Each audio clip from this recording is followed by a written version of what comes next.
I mean, LeBron James is a phenomenal player. Again, I think he could get close to Michael Jordan. He might even tie where Michael Jordan is at, but I don't think he can get past him. Stephen A. brought this up last week. If LeBron this year gets through, he didn't say, I'll add to it a little bit. If he gets through two of the following teams, Jazz, Suns, Clippers, and everyone's healthy, on his way to a finals where he meets a Nets big three and beats that big three in Brooklyn, Stephen A. said he might have to reevaluate. I'm with him. Now, I don't expect him to. That's one of the reasons I'd have to reevaluate. I don't think that anyone's going to beat the Nets big three if those guys are playing together. All three of them. They're all healthy. I don't think they can do it, but that's the point. That would be the second time in LeBron's career that he slayed the monster. Michael Jordan never had to slay the monster because he was the monster, right? He was the monster. And by the way, Chris, it's a misconception about Jordan that, what about all the other years? Every single time in his prime, Jordan was on a team with a single other all-star. They won the championship in under 7 games, right? So, what about the Pistons? He hadn't played with another all-star his whole career. Scottie Pippen made his first all-star team. Still not in his prime, but he made the all-star team. Pippen had a migraine game 7 against the defending champion Pistons, scored 2 points in 40 minutes. They lost. In other words, Jordan didn't have his all-star again. Following year, he had his all-star. Never again didn't win the finals in under 7 games. Right. His peak is the highest of all time. And I think when we say greatest ever, if you sustained your peak long enough, we're not just weighing career accomplishments. We mean who was the best when they were at their best. That's MJ.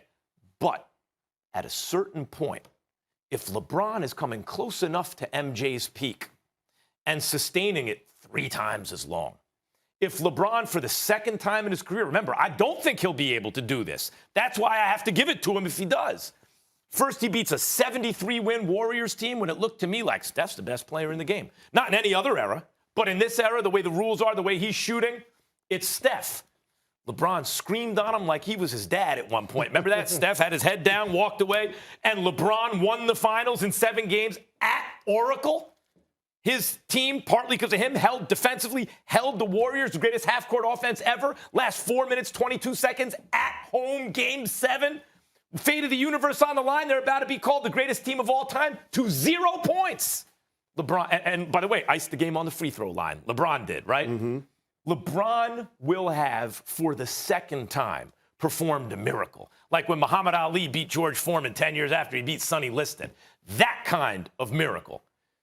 And I think, given his closeness to MJ at his peak, if he were to do that, guys like you and me have to sit down and have a talk. We're going to have to reevaluate some things. Also, guys, in just layman's terms, we go from a 1-ring difference, right? Yeah. Mm-hmm. 5 rings to 6 rings. So clearly closing the gap right there if he got it done again. Let me bring in somebody who has followed LeBron's career closer than maybe anybody, and that would be my guy, Brian Windhorst. Windy, do we got you? There you are.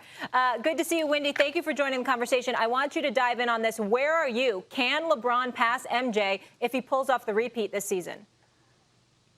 So you really have to qualify this conversation about whether you want to talk about nuance or not. Because if you don't want to talk about nuance, Jordan's 6-0 in the finals, and there's really nothing to talk about. But Jordan didn't operate in an era with super teams. LeBron has had to navigate this era with super teams. And if you look at LeBron's career, a lot of it has been like steering down that river. You know, he couldn't overcome the Boston Celtics, so he had to make a maneuver to create his own super team in Miami. When that super team went south when Dwayne Wade had knee issues, he had to go create a super team in Cleveland.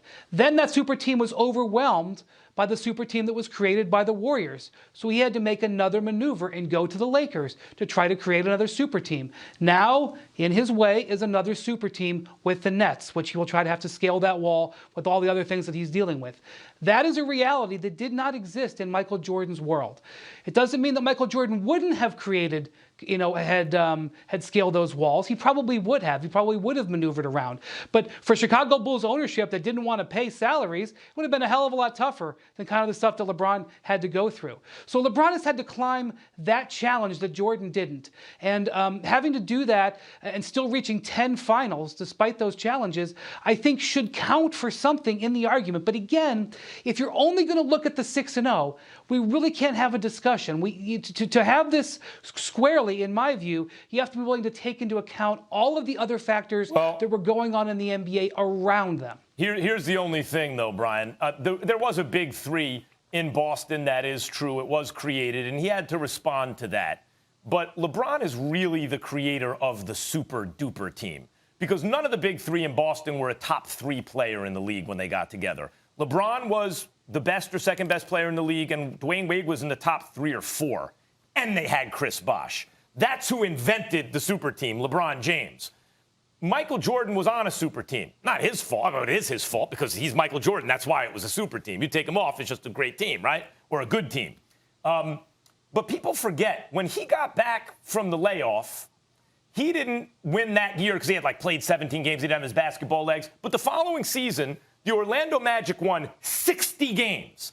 They had Shaq and Penny, not to mention Grant and Nick Anderson and Dennis Scott and all those guys. A 60-game team that had just, with a prime Shaq and Penny and other real good players that had just been to the finals. He swept them. The Seattle Supersonics were, if they weren't a super team, they were the next thing to it. They had multiple high-level all-stars and multiple high-level starters on the same team, which is why they won 64 games that year. They didn't go 7 games. It's a little bit overstated that Michael Jordan, his first title came against the Lakers, right? Didn't Magic win the MVP that year? The Lakers. What'd they get it in 4 or 5? I'm already forgetting. It might have been 5 games. It's not like if you look at the Utah Jazz that Jordan used to bounce, how much different are they than the Spurs that won 5 championships? Thanks for watching ESPN on YouTube. For live streaming sports and premium content, subscribe to ESPN Plus.